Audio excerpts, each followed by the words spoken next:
Speech off. Hi, welcome to my podcast, Everything Paranormal and True Crime. This is your host, Melissa. This story is called The Haunted Funeral House, and it comes to you from Mary Ann. My name is Mary Ann. I would like to tell you a story that happened to me when I had just finished medical school and was done with my residency. I was living in Illinois at the time and had two daughters, Rose and Hannah. Rose was 5 and Hannah was 3. I had just recently gotten a divorce as well because my husband had had an affair with a waitress. I had been working at the University of Illinois during my residency, which lasted for over a year and a half. But I did not get a job opportunity there, so when my residency ended, I looked around in the classifieds, and finally, through a former colleague, I was able to get a job opportunity in Dagwood, North Carolina, at Belfast University Hospital. I had to start work in 2 weeks, which did not leave me a lot of time, nor did I have a lot of money. It costs a lot of money to go to medical school, and you only get paid a little bit during your residency, not your normal wage. So I had to ask my mom for some cash, which she was willing to give me, but she said she would only give me enough to buy a reasonable house, not something really expensive. So I looked online and I looked in the classifieds. I looked everywhere trying to find the money to buy this, trying to find the right house. Finally, I was looking on an online ad.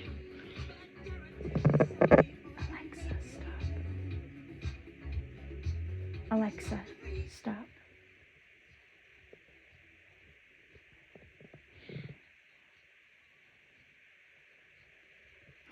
And I finally found a house. It was a beautiful house. It was a 6-bedroom colonial style house. It even had the columns on the top like an old Civil War mansion. The pictures looked wonderful. The ad said that the house was all renovated except for the bedrooms. Downstairs, it said the 3 bedrooms upstairs, the kitchen, the living room, and the dining room, and both bathrooms were fully renovated, but the 3 bedrooms downstairs and the family room and 2 other bonus rooms had not been renovated. I wondered how bad they were, if it was just cosmetic or if they actually needed a full renovation. I knew some people were just really picky when it came to houses. And despite the fact that I was a doctor, I didn't have the money to be picky at this point in my profession. So I decided to make an appointment with a real estate agent. At this time, I was staying in a motel room in North Carolina getting ready for my job. And it was a small kitchenette, so I would be glad to get out of there. The realtor met me at the house, which was about 5 minutes away from the hospital where I would be working. When I pulled up in front of the house, it just felt beautiful. It's almost like the house sucked me in. I knew I had to have the house as soon as I got to it. Just something about it. It had a beautiful gabled front porch. It was a huge wooden deck that wrapped around the whole house, and it had beautiful wooden chairs and wooden swings that were restored to their rustic beauty. It had red brick, which I always loved a brick house. The realtor told me that this was not original. It had been added to the house. When we walked inside the house, we were greeted with a big foyer area and a mudroom with 2 benches where we removed our shoes. Then, walking through the mudroom, we ended up into a very spacious living room. All the walls were painted white, but there were beautiful murals painted on some of the walls with beautiful flowers, and there was also beautiful carvings on the staircases of ornate woodwork. Continuing through the house, we came to the beautiful, spacious dining room. I noticed that the dining room table was still there, and the beautiful 4 chairs were there as well. This was a beautiful oak dinette table. I couldn't also help but noticing that the furniture in the living room was there too. The beautiful leather sectional, the end tables, the 2 reclining chairs. And as we continued through the house, I noticed that all the beds were still there. The blankets had been stripped along with the sheets, but the mattresses were still there on the beds, and so were the dressers in each room. I thought this was very strange. I asked the realtor why this was the case. She said that the house was actually foreclosed on and the owner just wanted a fresh start, so they left the furniture. I asked her why they did not finish renovating the house, and she said they ran out of money. When it got time to go down into the basement, she told me that we could not go down there because she did not have a key for the basement. So we were not allowed to go down into the basement. The lock would have to be taken off, and the owner would come down the next day and remove it. I told her that would be fine for now, but I would really like to see what is in there. She was very evasive when it came to speaking about the basement. She wouldn't really say much of anything about what was down there.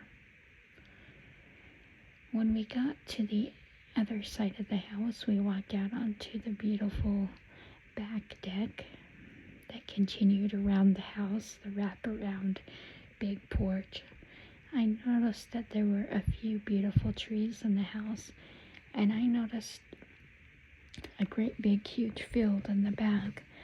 I asked the real estate agent, Mrs. Snow, how many acres this property had, and she told me that it came with 10 acres. I thought that was a lot of land, and I didn't know how much time I would have to actually work on this land or what I would do with it. But I had always dreamed to have an orchard, and I thought maybe I could hire somebody to put one in or try to work on it in my free time. My parents had an orchard where we grew up in Utah, and I absolutely loved it. Despite not being able to see the basement, the rest of the house was renovated beautifully, and the asking price was just way good to be true. $50,000 in 2007 for a 3,000 square foot house. That was unreal. I had nagging suspicions that maybe there was something wrong with the house because of all the stuff that was left behind and because of the price and the foreclosure. But I put these suspicions behind me. I did not have the luxury to be picky at this time. So 5 days later, I signed the closing papers on the house, and we were let in and handed the keys. The first thing I did when I got into the house was I walked down to the basement. The lock had been removed from the door and the handle opened easily. The door opened with a loud creak, and as soon as I walked into the basement, I had a foreboding feeling that something just wasn't right in there, but I wasn't sure exactly what it was. I flipped on the light switch and was overcome with horror. It looked like a morgue. There were lots of tools in there that looked like they had been used for embalming, old rusty tools. There was also an old body table that still had a chain in the pulley system to lift the bodies up and down. There was a blood tank on one side of the room that was still hooked to the wall, and there were blood stains on the ceiling and on the wall behind the blood tank. There were shelves that had little vials of some kind of medication or maybe embalming fluid, and there were cabinets that still contained a lot of tools and other paraphernalia that was used for the trade. This disturbed me greatly. Why hadn't the owner or the realtor disclosed this information to me before I purchased this house? I asked the realtor when we went back out onto the back porch, and she said that I didn't ask, so she didn't have to disclose. After she notified me of this information, she said she had to be going. There wasn't much I could do at this point. I had to be to work in a few days, and my daughters and I had to have a place to sleep, and besides, the rest of the house was lovely. I would just keep the basement locked and not let my daughters go down there and play, at least not yet. When they asked me about the basement, I told them it was still in need of renovations and was dirty and not to go down there and play. The first night in our new house, I spent most of the night unboxing things and putting things away. The first paranormal event I recall was after I scrubbed all the kitchen cupboards out. I left them all open to dry, and when I went back to check them 5 minutes later, they were all closed. I thought this was strange. I knew that my daughters could reach some of the bottom cupboards, but not the top cupboards. And they had been in the other room with me cleaning, getting the living room ready, so I knew it had not been either of them. I reasoned to myself that the house was old and maybe some of the cupboard doors were just really loose, or maybe I was tired and had left them actually closed because I had been up all night and I wasn't sure what was going on, but I pushed it to the back of my mind and reopened the cupboards and stacked the dishes in them. After my daughters and I got the dishes into the cupboards, we closed them. We unpacked everything into the bedrooms, and this took us a few days to get everything moved into the house and situated. Our first night in the house, when we went to sleep, my daughter Rose came and got me in the middle of the night. She was terrified. She came out of her room screaming and ran to my room and got in my bed. She said that she seen an old woman standing at the bottom of her bed, all dressed in white with no head.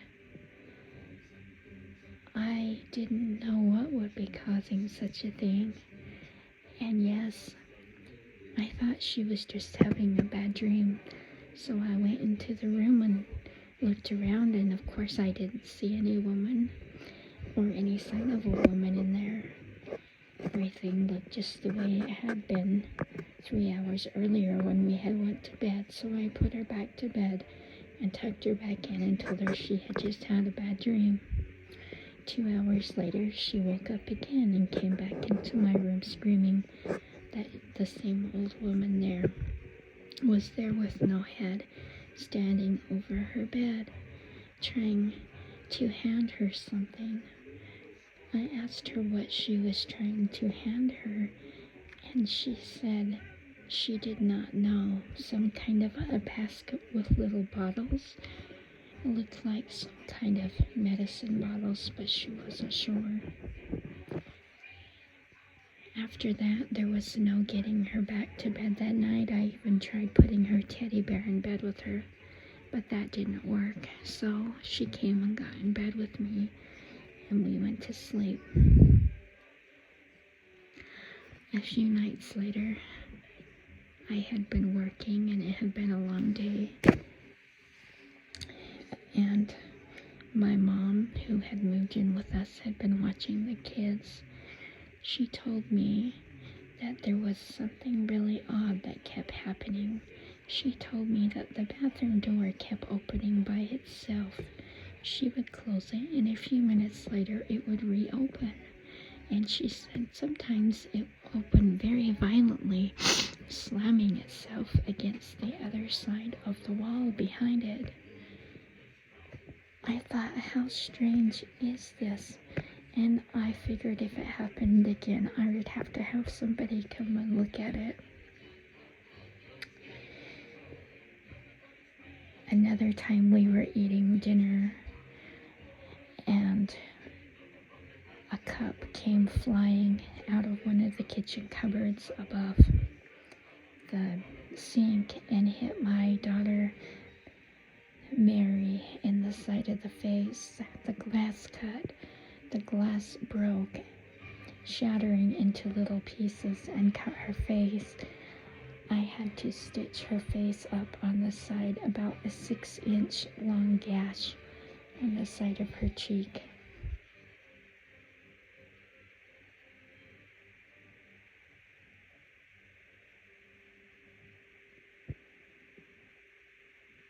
The next thing I noticed about a month later in the house was the flies. The horrible, horrible flies. You could kill them, but they would always come back. I would suck them up in with my vacuum cleaner hose, but they would still always just come back. There wasn't anything I could do to get rid of these flies.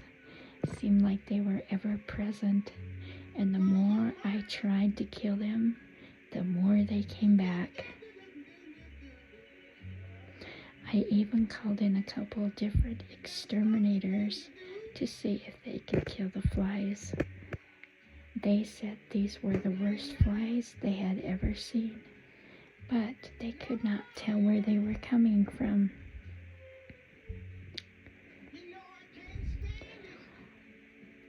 One night when I was asleep, I was woken by a cold feeling all the way around me. It felt like I was being covered with an ice-cold blanket of air.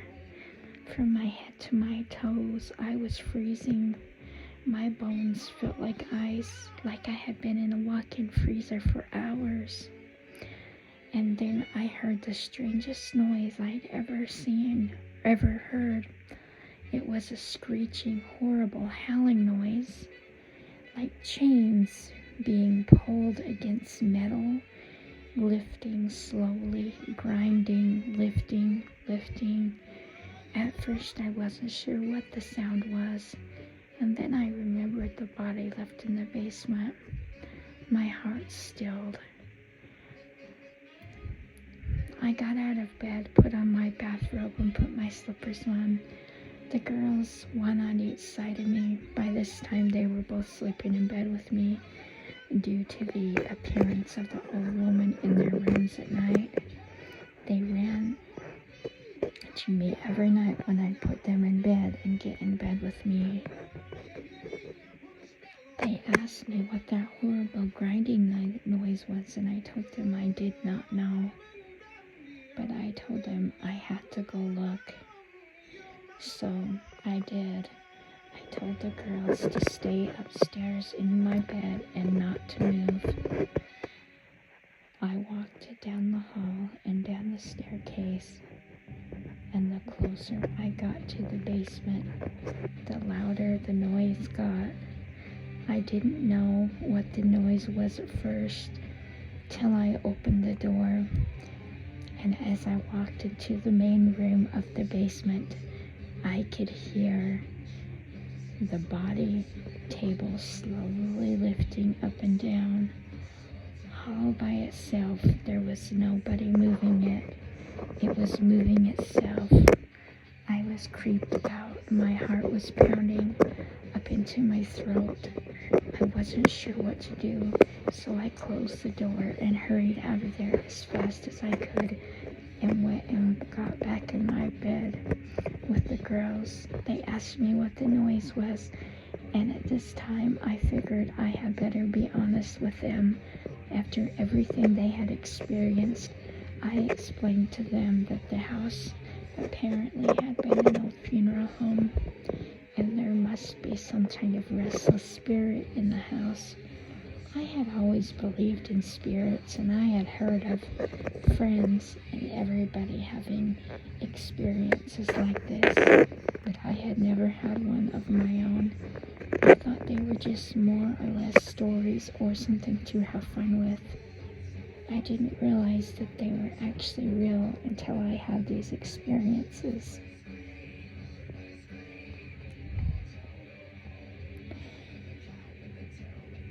The next thing that happened was a couple months later. I decided I was going to have a swimming party. I invited a few of the neighbors, the ones that would come. Most of the neighbors seemed to have an aversion to our place. They knew something I didn't know because they didn't want to go to our house.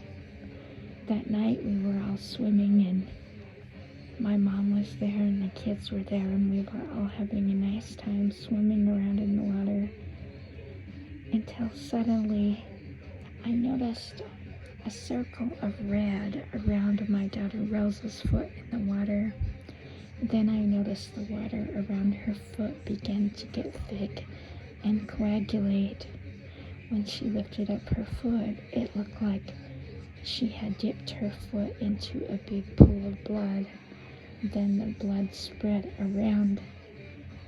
The circle got bigger and bigger and bigger until it encircled everybody in the pool. Everybody screamed, and it was pandemonium. Everybody was trying to get out of the pool at once. 10 people tripping over each other. When everybody finally got out of the pool, they grabbed towels and wrapped themselves up with the towels to dry off. And they went into the bathroom. They went into the house, into the bathroom to change their clothes. And when they came out, they all said that the blood had disappeared. I noticed that it had also disappeared off my daughter's clothes, as well as mine, and the pool was again a pretty blue color. The neighbors decided they did not want to stay for dinner, and I did not blame them. They left. I did not know what to do at this point. We were kind of financially stuck in this house. We couldn't really leave because we didn't really have the money to do so. But at the same time, I didn't want to bring my daughters up in an environment where they could be in danger. So I decided that I would call in a priest. So I called the priest, and he came in about a week later from a local church and gave the house a blessing. At first, it was quiet in the house for several months afterwards. Actually, the air felt better. The heavy feeling that was always around seemed to subside and everything felt better. But then the activity started up again. One night when my daughter and I were in the living room watching TV, I could hear something out on the front porch moving back and forth. It sounded like a bike or something driving up and down the steps. I got up and looked out the front door, and my daughter's trike was driving itself up and down the steps on the deck of our front house, up and down, around and around. It was driving crazy, and then once it would reach the top of the steps, it would slam itself into the rails, going up on two wheels, flipping around in the air, then smashing itself back down onto the porch, with the handlebars hitting hard against the wood. This happened for a good, probably 5 minutes. And then, finally, the last time the trike fell, it broke into a million pieces. The force was so loud and so hard, it actually vibrated the porch as it thrashed around. I had never seen a bike break like that. After everything quieted down, I went outside and looked at the tricycle. The handlebars were completely bent. Both the tires' wheel bearings were bent, and the seat was ripped off, and the trike was bent into at the frame. I knew that there was something wrong with this house, and I knew whatever was wrong with this house had to have something to do with the basement, because that was where all the noises had come from. That is where everything had started. One night, late at night, I knew that I had to go down there and figure out more. So, after I got my daughters to sleep, I again put on my bathrobe and slippers, said a prayer, and took the Bible with me and went down into the basement. I started looking through boxes, finding more mortician tools and various paraphernalia. Then I noticed the old trunk sitting in the corner. I picked up the trunk, and as I was rummaging through, I found a journal in the bottom. This journal was about a lady that lived in the house in the early 30s. She said that she had some mental difficulties and some physical health challenges. So her parents had locked her down in the basement, and at this time the house was a funeral home. The house became a funeral home in 1918 when the Johnsons bought it from the Merriweathers. So it had been a funeral home up until 2010. So the girls' parents were the ones that owned this house, and this was their youngest daughter, and she had some kind of a mental and physical disability. So they locked her in the basement and made her stay in the room with the caskets at night. She wrote down stories about the smells, about being forced to watch the embalming, and about talking to the bodies at night for company because she was so lonely. She said she got fed only a few times a week with bread and water, and that she lived a horrible existence of isolation down in this basement. And at the end of the book, when I flipped to the last page of the diary, she said that she would always haunt this house forever. and that there was no way she would ever leave it. She said that eventually she had died in the room, hanging herself from the chains that suspended the body lift, and that at night she would move the body lift up and down to scare the people who lived in the residence. After doing this, I knew that I no longer wanted to live in this house, so I put the house up for sale and sold it to a strong couple. I explained to them that the house was haunted, and this is why they bought the house, because they said that they had always wanted to live in a haunted house, and that they could get the house cleansed and everything would be well. I wish them well and have not heard any more from them or about the house. This was my experience of living in a haunted funeral home. I hope you have a good night. Thanks for listening. If you enjoyed this podcast episode, please subscribe to my channel. This presentation is an audio format only, because sometimes it's more scary when you can't see the ghost.